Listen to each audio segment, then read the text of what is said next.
অবশেষে শেষ হলো ডক্টর ইউনূসের শাসনামল। ১.৫ বছরের শাসনে ডক্টর ইউনূস বাংলাদেশকে কি দিয়ে গেলেন? ডক্টর ইউনূস বাংলাদেশে মব সন্ত্রাসকে প্রাতিষ্ঠানিক রূপ দিয়েছেন।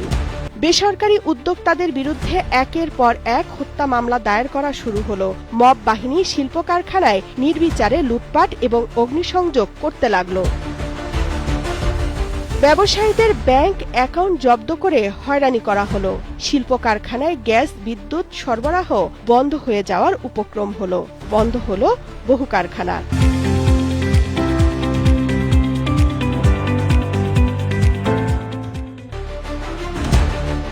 অর্থনীতির বিভিন্ন সূচক বলছে গত ১৮ মাসে ডক্টর ইউনূস দেশের অর্থনীতি ফোকলা করে ফেলেছেন। ১.৫ কোটি বেকার আর ২ কোটি চরম দরিদ্র মানুষ সৃষ্টি করেছেন।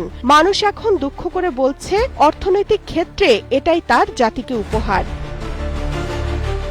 ডক্টর ইউনূস ১৮ মাসে দেশের শিক্ষার পরিবেশকেও ধ্বংসের কিনারায় নিয়ে গেছেন। শিক্ষাঙ্গনে স্বাভাবিক পরিবেশ নেই। কথায় কথায় মারামারি, ক্লাস বন্ধ, অন্য শিক্ষা প্রতিষ্ঠানের সাথে সংঘর্ষের ঘটনা ঘটছে প্রতিনিয়ত। গত ১৮ মাসে গণমাধ্যমে এক আতঙ্কের পরিবেশ বিরাজ করছে। বাংলাদেশ প্রতিদিন, কালের কণ্ঠ, ডেইলি সান, প্রথম আলো, ডেইলি স্টার সহ বিভিন্ন গণমাধ্যমে হামলার ঘটনা ঘটেছে। মবের শিকার হয়েছেন গণমাধ্যম কর্মীরা। হত্যা মামলার আসামি করা হয়েছে বহু সাংবাদিককে। গ্রেপ্তার করে জেলে পুরা হয়েছে কাউকে কাউকে। রাজনীতির বিষ বাষ্প থেকে খেলাধুলাকেও মুক্ত রাখতে পারেনি অন্তর্বর্তী সরকার। ১৮ মাসে বিশ্বের দরজা বাংলাদেশের পাসপোর্টধারীদের জন্য বন্ধ হবার উপক্রম হয়েছে। এসব ঘটনায় কূটনৈতিক উদ্যোগ না নিয়ে উল্টো তিনি দেশের মানুষকে জালিয়াতির অভিযোগে অভিযুক্ত করেছেন। প্রতিবেশীদের সাথে সুসম্পর্ক বজায় রাখতে ব্যর্থ হয়েছেন।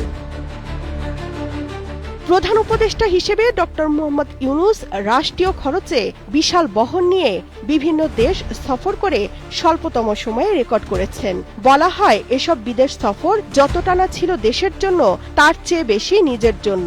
কারণ এসব সফরের একটিও কোনো দেশের আমন্ত্রণে সফর করেননি ইউনূস। সবগুলো সফরই মূলত বিভিন্ন আন্তর্জাতিক সংস্থার সম্মেলনে যোগদানের জন্য হয়েছে। নিজের ও তার কাছের লোকদের আখের গুছানোর জন্য তিনি কি করেছেন এই ফিরিস্তি অনেক লম্বা। তবে ডক্টর ইউনূস তার শাসনামলে বাংলাদেশকে একটি অমানবিক ও ব্যর্থ রাষ্ট্র হিসেবে বিশ্বের দরবারে তুলে ধরেছেন। ডক্টর ইউনূস ১৮ মাসে জানিয়েছেন তার বিনিময়ে তিনি কি এদেশের মানুষকে একটি জিনিস দিতে পেরেছেন যার নাম শান্তি, যার জন্য তিনি নোবেল পুরস্কার পেয়েছিলেন। এ প্রশ্নের উত্তর সাধারণ মানুষ দিচ্ছে হাটে ঘাটে মাঠে সোশ্যাল মিডিয়ায়।